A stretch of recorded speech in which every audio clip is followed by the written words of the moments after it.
Welcome back to my channel. I'm Renisha Roberts, and welcome to Real Talk with Renisha. Today, I have a very, very special guest. His name is Christopher Kimo. And Christopher hails all the way, you guys, from Rusinga Island, Kenya. He is an artist and a farmer. And his hobbies include a love for cooking. He loves biking and swimming. Now, let me just give you guys a little back view of how Chris and I met. And that way you get like a little backstory of how us two came together many, many years ago. So back in around 2015, I was a volunteer for a humanitarian nonprofit group, and I took my first trip to Kenya. And I took my first trip to this island called Rusinga Island, which is about 8 hours drive from the main capital of Kenya, Nairobi. It was a rough ride getting there, but once we got there, the place was absolutely beautiful. And this is where I met this young man that I have today, Mr. Christopher Kingo, and we just clicked. We formed this really strong bond. Like I said, he's an amazing artist, and he'll tell you a little bit more about that in a few minutes. And just seeing his paintings and just seeing his creative side and the work that he has done throughout the years, I've been able to call him a friend.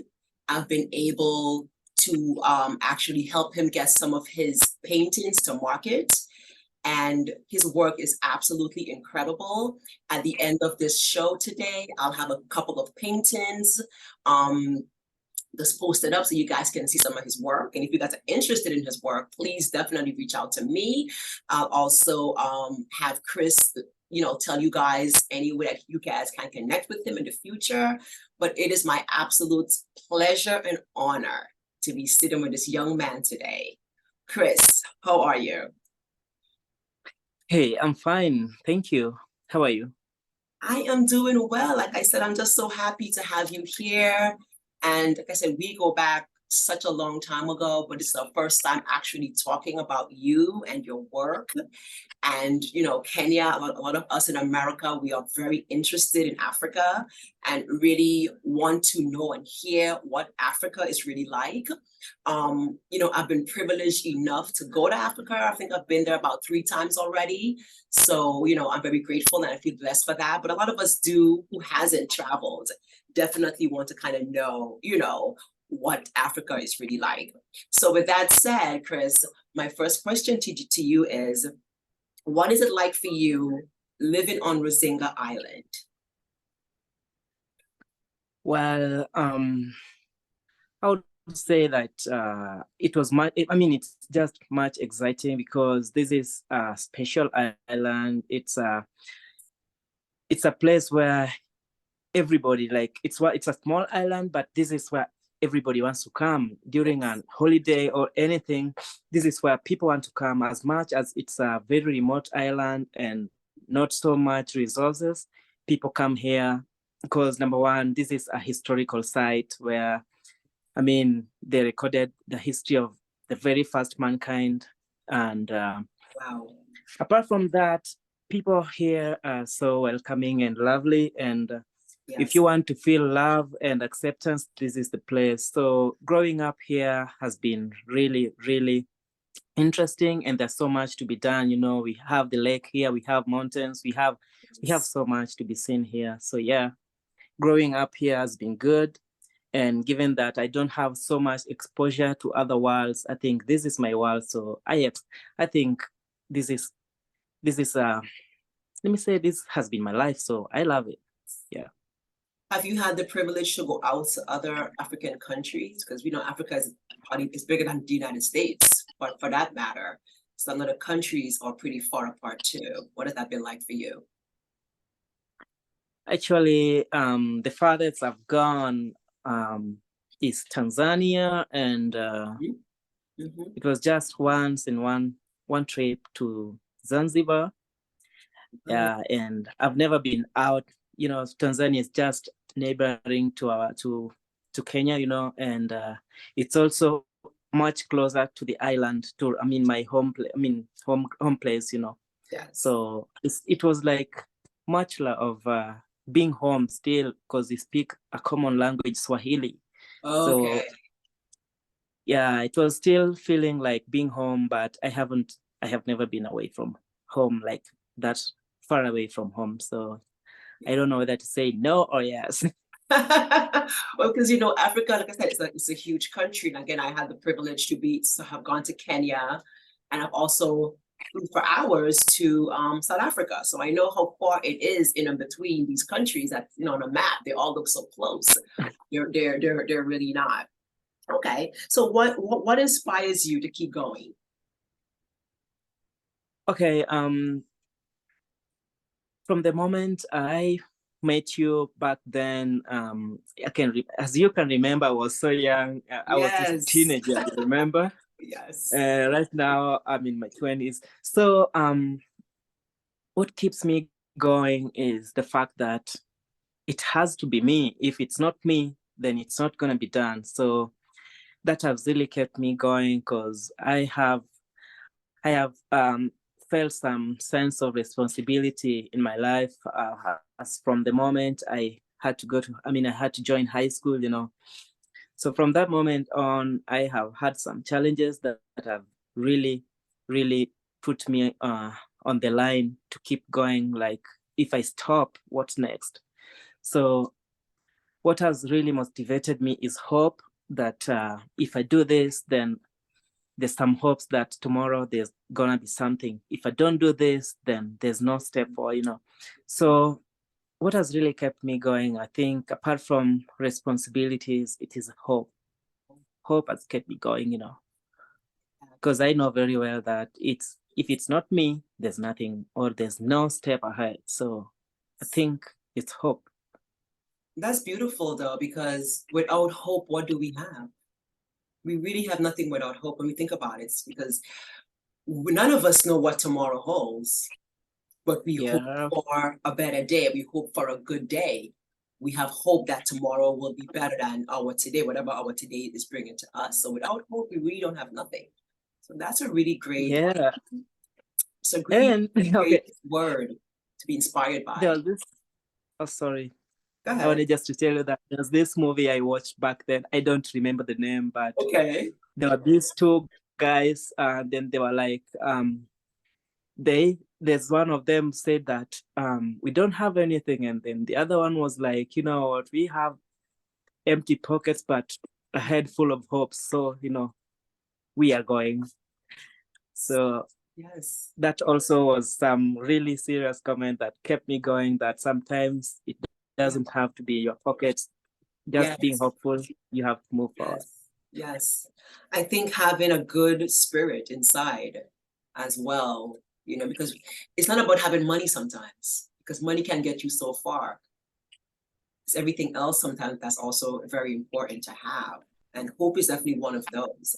So really good words of encouragement and inspiration. Okay. What are some common mental health issues you see in your community? So, I'm a therapist, I have to ask these questions, right? Because it's a mental health, type of show as well. So, so I know, like you said, if there's a lack of hope, just by those words alone, I can already kind of see how the community can be if people lack hope. Yeah. Actually, to some extent, I would say I'm grateful for having volunteered with you guys, because the organization gave me a chance to be able to visit hospitals and talk to people, So during that time, I had chances to at least learn about common, let me say, common problems and health problems people experience in the area, So for example, the most common one is HIV and malaria. And and depression, So HIV and malaria dominates here, and a lot of people got to live with it. Especially HIV, people get to live with it because there's no cure. You have to accept and live with it. And sometimes you accepting the fact that now I'm HIV positive and you have to be put on drugs, but you have to accept that fact. But there are things you Yes. used to do that you cannot do anymore. Correct. So this comes with a lot of depression, and we Yes. don't have any centers for such kind of people. So we have like the normal hospital. You get sick, you go get treated, go home. But there are no mental hospitals here, so you have to face your depression and find a way of dealing with it. And another one is malaria. Yes. And for example, myself, I've had malaria. I don't know how many times. I can't. Yes. Yeah. So Yes. malaria also hits people, and there's only one type of malaria. Like, okay, these days, malaria doesn't kill people here like it used to do before. But there's this one, cerebral malaria. It's a rare type, but if it hits.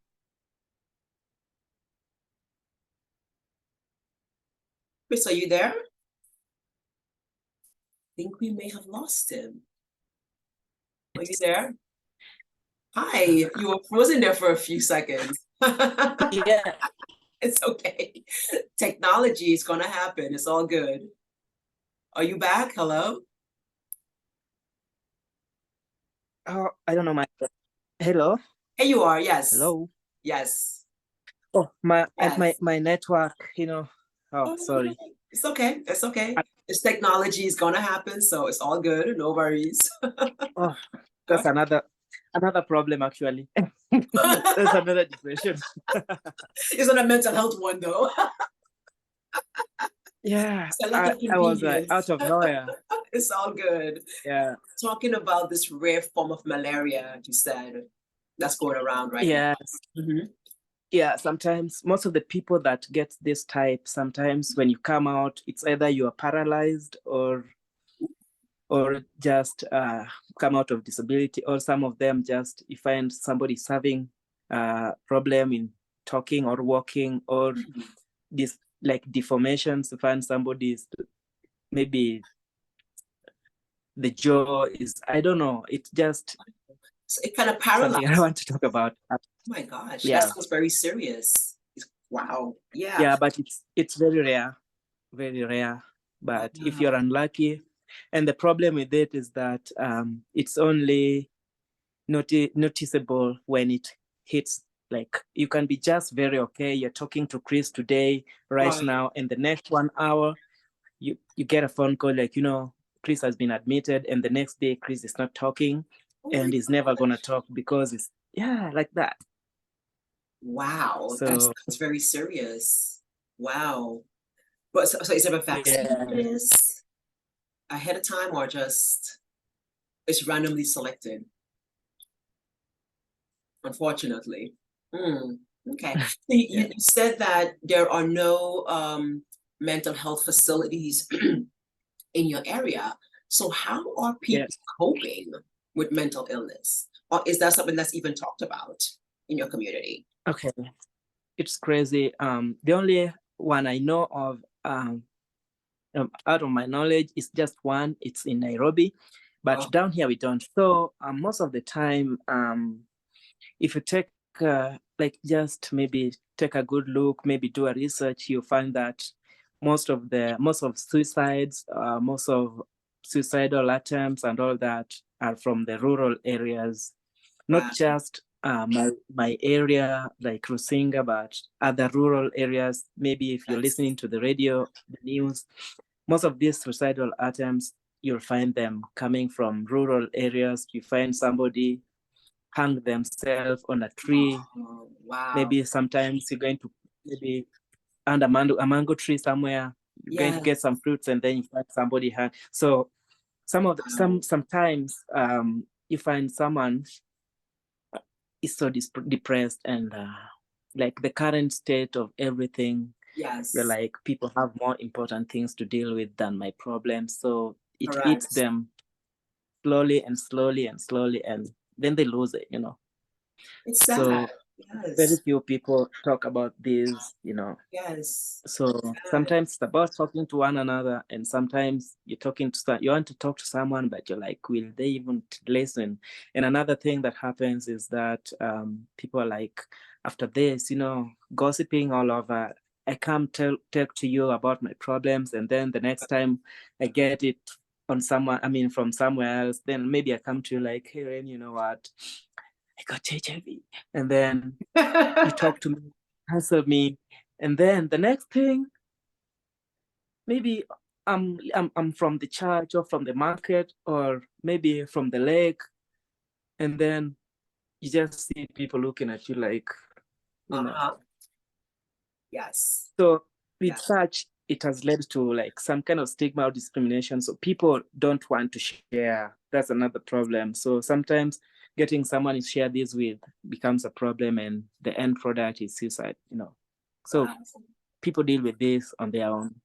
Most people. Wow. Again, very sad to hear, but Yeah. even here in the States, we know that mental health still has a huge stigma connected to it.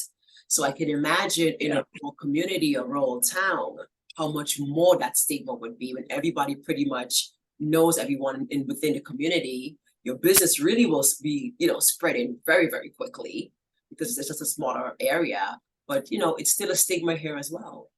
And that's why I want a forum like this one to try to eradicate that, because depression is something that is common. It's everywhere in the world. Every nation suffers with depression. It doesn't mean you're Yeah. crazy. It doesn't mean you have to be in a mental hospital. It just means that, right now, my life is sad. Right now, I feel sad. Right now, I don't have hope. Right now, I'm feeling down. And just having someone to talk to sometimes is Yeah. all people need, because people really want to know that others care, so So it's actually, Mhm. there's a friend of mine. I know you know him, but I won't mention his name. Maybe I'll tell you one time. And Okay. depression got him to the extreme, and he ran mad. Like Yeah. literally ran mad. He was a madman and walked. I don't know if I ever told you about the story. And Wow. okay, right now he's recovering, but he lost his sanity completely, and it was in Africa we call them madman. He became a Yes, madman. yes. Or you're crazy, yes. But like you said, it Mhm. has to be treated. So if you know you are depressed and it's a certain level of depression, it does have to be treated. And left untreated, yes, you can definitely have a mental breakdown. So, Absolutely. so Yes. because of I mean, the same thing I've just told you about, somebody is scared to share, don't want to talk about it, maybe because somebody will judge them or do whatever. They Absolutely. deal with it to the last extreme, especially Absolutely. in his case. He was scared, and I know Yes. why he was scared to share Yes. this, because Yes. whatever was eating him down, it's something crazy. You know, in Africa we have so many cultural beliefs and stuff, so he couldn't, Yes. and Yes. it got the better of him. Yes. Guilt and So shame. I have like a living example of this. I've seen it, how it does people. Yeah. A lot of people are living with guilt and a lot of shame, and they don't want to be judged. Nobody wants to be judged, so they'll keep silence, and yes, it will eat them apart, because you do need to get help after a certain level. Absolutely. So Yeah. sorry to hear that though about your friend as well, but just even more so that there is not, an easily accessible place to go to to treat mental health. Okay, we're moving on.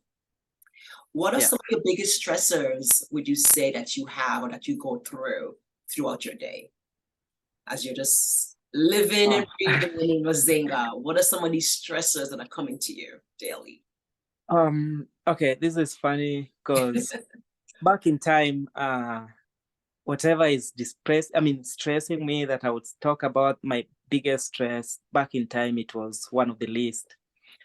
And this is number one, I think failing, and number two, living to expectations of people, and number three, Yes. it's I know I'm not supposed to live to anybody expectation, but Yes. It's become a competitive environment and a competitive world. So people expect you to do certain things in a certain way, Yes. according to how they put you. Like, I know we are living in a very different world, where especially when I was with you guys back in time,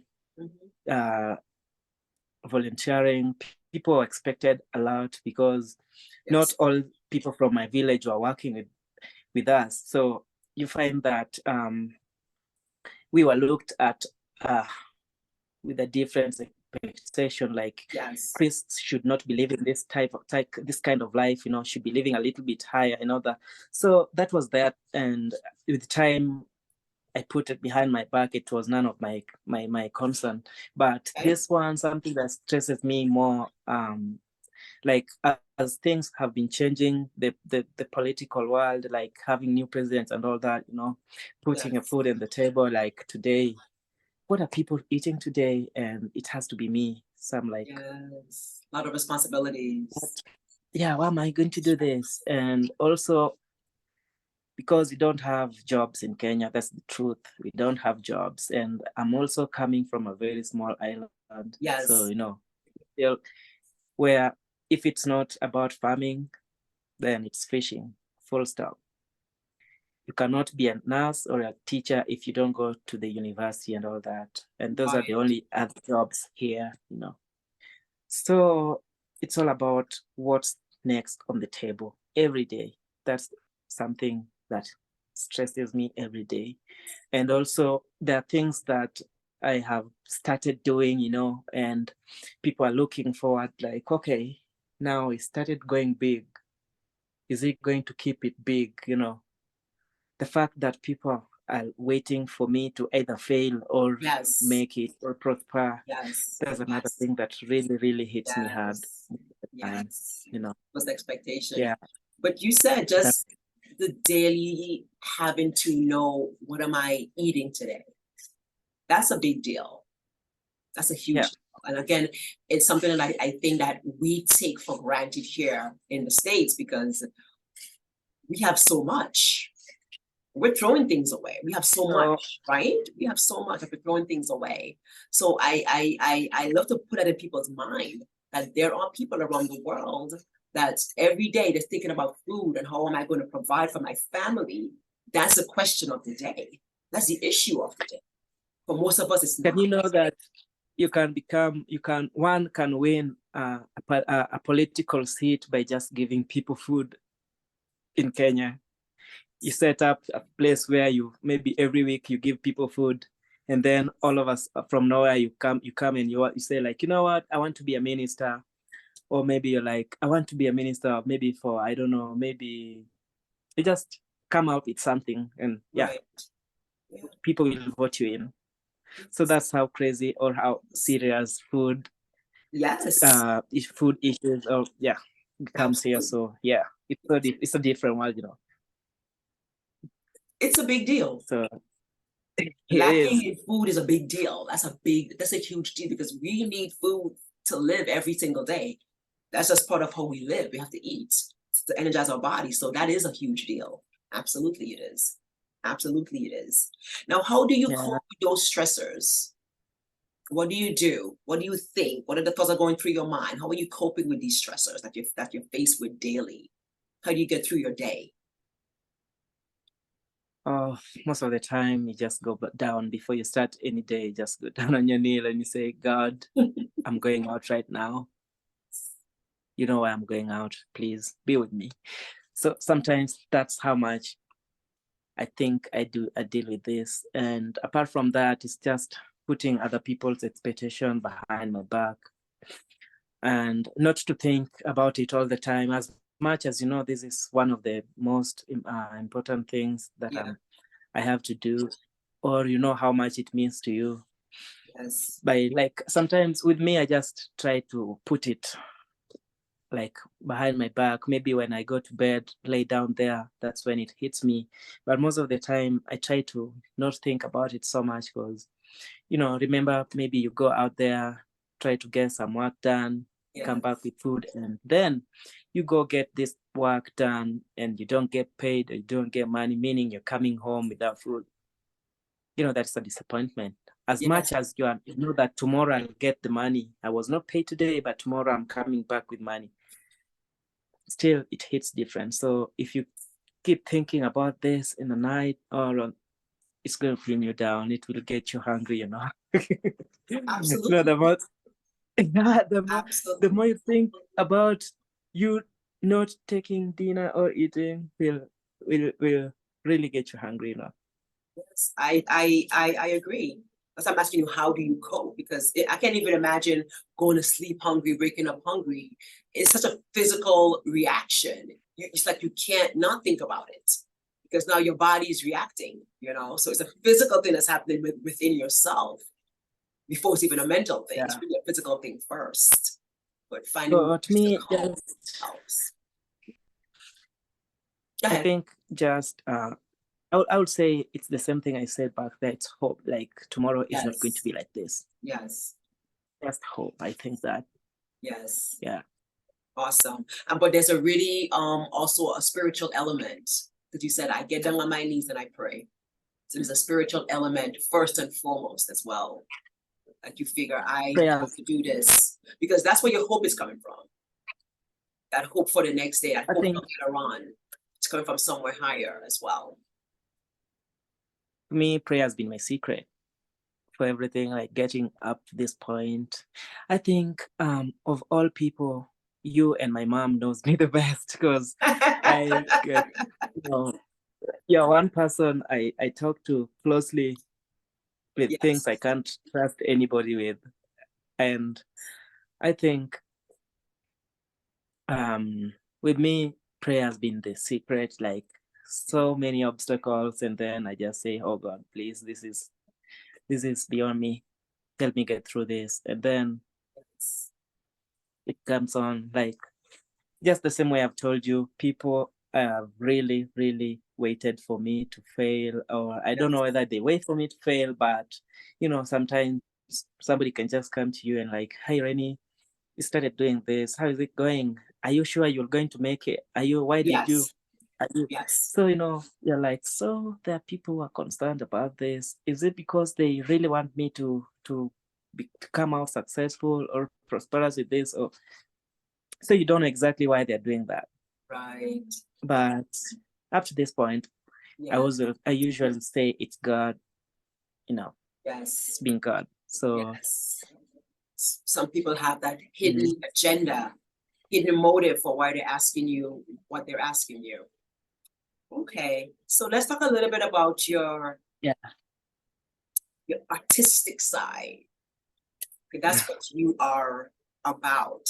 Amazing, amazing artist, amazing painter. I have several pieces of his art in my house, and I'm pleased to have them. And you have a whole line of customers in the US. So literally, we are waiting for the next collection. Literally, we're waiting for the next collection to arrive, but patient enough to wait.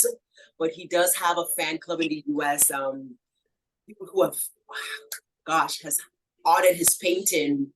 I know one person in particular who has at least 5 of your pieces in their homes. Like in every room, they have a piece of your art.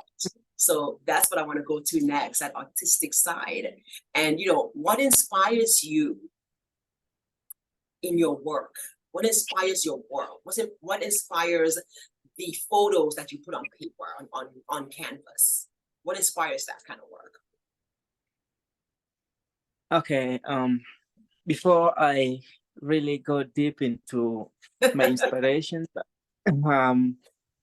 I would at first, when I started this, back in school, we used to do a lot of, at junior primary, you do a lot of drawings and all that, and most of my sketches were way better than my age, so I had this teacher who motivated me to do so. So back then, it wasn't a big deal. It was something that would come out naturally, like not strain, take very short time to do to do a sketch, something that maybe would take a whole lesson for other students to do. So most of my art is just things that are around here on the island, and the culture, our culture, you know. My tribe is called Luo, and we speak Luo actually, but what we speak here in Rusinga Island, most of Rusinga Island residents are just a mixture of Luos and another group called Bantu. So I'm not deep into that. So most of this is just African cultures, and it's things I see around.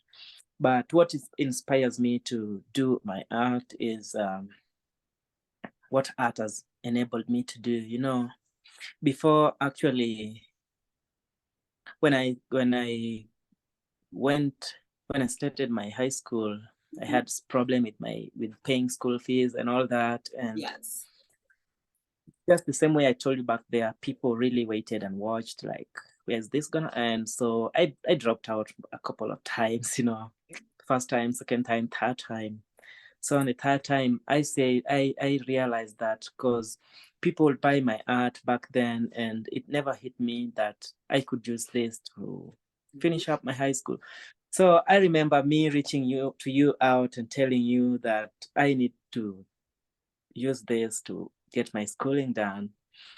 And back then, what inspired me was that I want to finish school. So the ambition of getting done with school really, really helped me better my art, because I was like, paying school fees expensive, meaning I have to do better. I have to produce quality paintings, you know. Yes. So that's what inspired me. So I could go beyond to maybe study or copy other people's ideas, mix with mine, and to bring something much better. And also, you know, out of talent, there's this footballer, Senegalese, I guess. This guy has also really inspired me, because before all these school dropouts, all I wanted to be was someone to like that the village would see as let me say, I wanted to help, you know, because growing up, it wasn't from a rich family or anything. So I wanted to help others also, you know, which I wasn't able, but at some point, in one way or another, I think the things I've done that have helped people. So this guy, you know, is taking half of his salary and building schools and hospitals back in his home. And I was like, one day, maybe if I continue with this, I might even maybe build an art school here or an art center where people who knows how to do art or people with talents can find a place to showcase their talent. Maybe it didn't have to be art. Maybe you dance, maybe you sing. So like just a social hall or something with people who can teach people or help people enhance their talent. So that was also something that really inspired me. I wanted to do that. And as things change, you know, I realized that it's not easy, you know. Yes. In it. Yeah. So with time, it never changes. I mean, it never changed, but it was something I realized needed more time to be done. So those are things that really, really inspired me to stick to art. Because I would say that if it's not for art, I couldn't be here maybe, or I couldn't even have the slightest respect I have around here. Because, you know, the fact that I had to pay for my own school fee and also going to school and you're paying for your school fee disturbed a lot of people. Like, how are you doing it? How? Like, okay, the reason is in Kenyan schools, you go to school as early as 5 a.m. in the morning and you leave at 6 p.m. in the evening. So you have zero time to do this.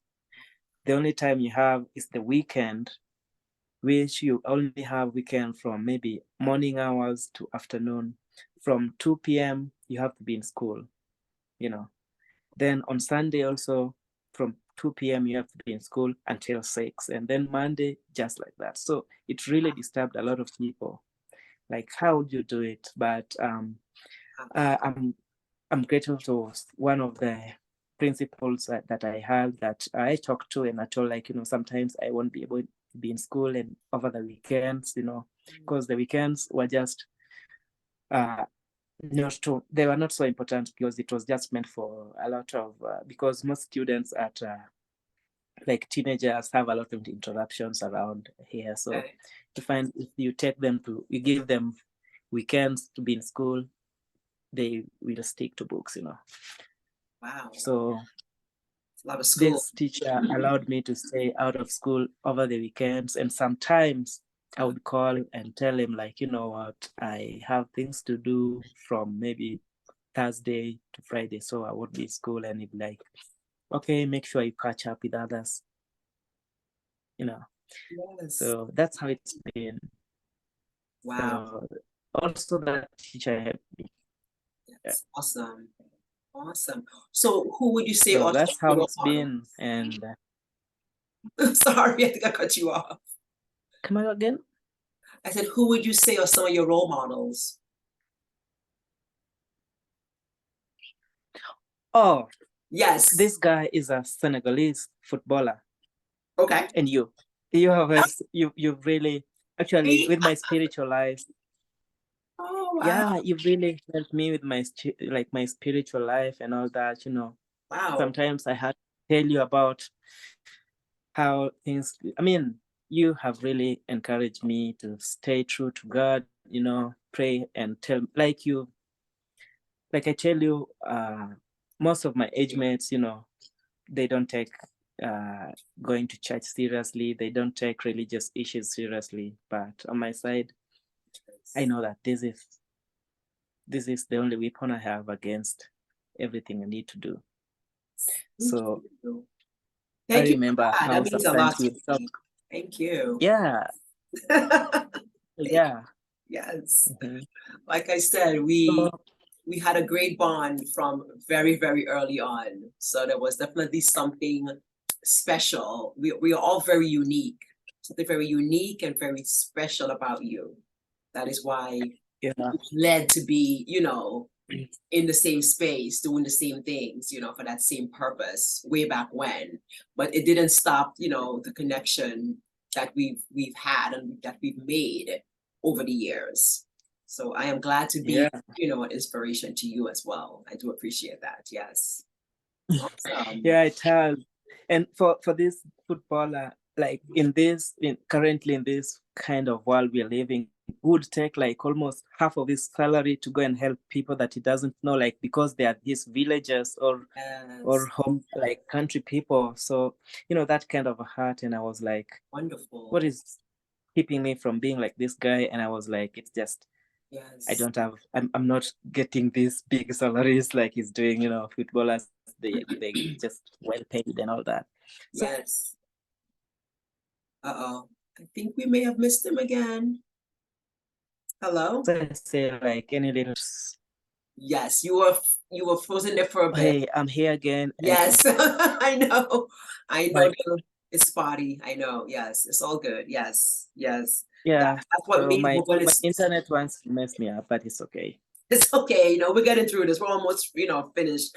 We're definitely getting through this. But like we said before, it's not always about having money. It's always having that deep pocket. Because I'm sure that you, in your own self, in your own way, is also an inspiration to someone else in your community, someone else in your village, who sees your struggle, who sees that no matter what, this guy is getting back up the next day and getting things done.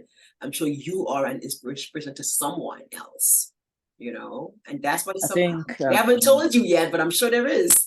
I'm sure there is, Yeah. Yes. Actually, yes. like, I've had ups and downs, and yes. There are some little things I've done that I know if God helped me to go through all this, and then it's just seen that Chris did that, and I know that people will be like, Chris, you have motivated me from nothing to something. Yes. I know that. I definitely believe that. Absolutely believe that. Yes, I do. Okay. Yeah. Little light and breezy now. What would you recommend as a must see in your community or in your area? If I was a tourist, right, and I've never been to Razinga Island, Okay, you first, must see this thing, whatever that thing is for you. What would you say? Uh, Let's see. I think the people in Rusinga, we are very peaceful and loving. Yes. Especially, I know as a guest, we are very loving. Like we love guests. And yes. Apart from that, we have very beautiful beach hotels and sand. And I think those are things that somebody would want to see. There are also hills that when you go to the top, you can see almost all the highland. Like you can see 70% of the island and other small islands. Like it's a beautiful place to see. And apart from that, it's a historical site. So if you want to have a history of mankind, how it started or how that, it's right there. Wow. So cool. If it's for relaxing, it's there. If you want to do sports, we can hike, you can bike, you can swim, because we all get there. And it's so funny that it's a lake, but we have some beaches with white sands, and you'll be like, is this an ocean or what? So it's crazy. Beautiful. I know the lake. Yeah. What was the name of the lake again? Because it's actually the second largest. Takawiri. Can you hear me? Lake Victoria. Lake Victoria. Lake Victoria. That's the second largest lake in the world. I did my research many years ago. So it's huge. It's beautiful.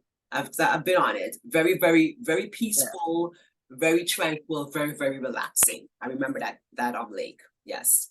And there's such if you want to eat fish, they serve very, very tasty Nile perch. I've had fish there. Yes, I must say I had fish there and it was very good. Absolutely. Yes, you're right about that.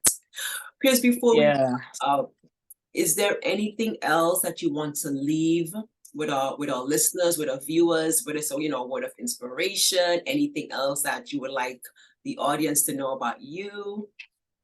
Anything? What I will talk about right now is just maybe my art, because from the moment I got my conscious, like I started thinking like an adult, this has been my life, art and prayers and connecting with people.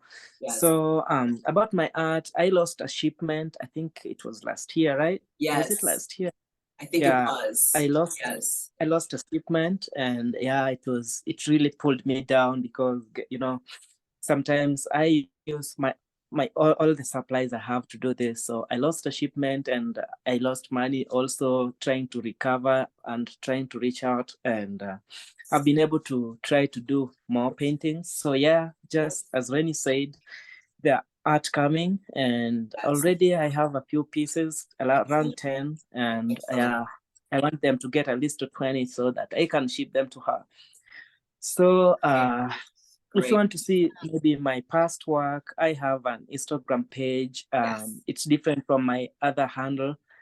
So it's called Kimco Arts, and that's where you'll find most of the arts that I've done. And also I deleted most of my Facebook photos, So in Facebook, you can't find most of them, but in Instagram, you find everything I've ever done.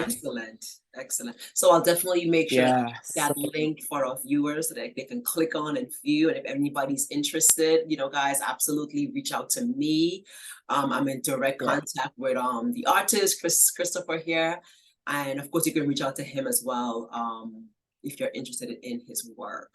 Chris, we're going to wrap it up for this segment. I want to say thank you so much for taking the time to come on here and talk to me and talk to our viewers about Rusinga, about your work, mental health issues, everything that we have covered today. I'm so grateful for your time, because I know we are, I think, 7 or 8 hour time difference, and you're here, and I do appreciate that. I appreciate you. I'm sure again on the show. I hope that we have other things, of course, that we can cover further on down the road. But I just thank you for taking this time and this opportunity to be on here to talk to me and again to our viewers. Okay. Thank you. Yeah. Actually, it's true, because I don't know what time it is from their side, because from my side it's 9 p.m. It's 9 p.m. It's like 2 p.m. in the afternoon here in New York. So yes, so it's a huge time difference. So actually, if it was during the day, I could have shown you around. Actually, this interview could have happened at the lake shore. You could be seeing Maybe the next time. fishermen doing stuff right Yes. here at the top, but it's the night. So Yeah. I I'm have sure one we last can do thing to something for our say. next show. Yes. Yes. To see Rusinga, Yeah, a little photo show shop of Rusinga Island. I think that would be a great thing to do next time. So people can actually see what this little teeny island looks like in mhm, Rio, for real. Guys, we're gonna wrap up yeah, today. Thank you so much for listening, for viewing with me today and Christopher. Guys, if you haven't already subscribed, please press that subscribe button and like this video so that YouTube can spit some of more of these out to the people that need to hear this. Once again, I thank you and I will see you guys in the next segment. Have a great and wonderful day. See you soon. Bye for now.